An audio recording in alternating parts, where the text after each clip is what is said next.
But first, let's play, because too much work without play makes Ken a dull man. Now, Esther Mbagari won the 100 meters men's final in the National Athletics Championship held at the Ulinzi Sports Complex. Mbagari cut the tape in a time of 11 minutes and 77 seconds ahead of Monica Bafania and Eunice Kadogo, who posted 11.93 seconds and 12.02 seconds, respectively.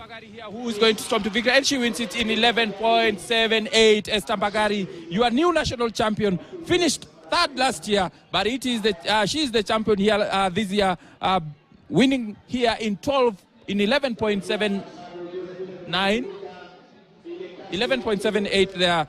Esther Mbagari, there you are new national champion from prisons here, and it was not a day for Doreen Walker, the defending champion, to take this. She faded off. She didn't have like the best of stats there, and it is Esther Mbagari who ensures that victory is hers here today. Sure.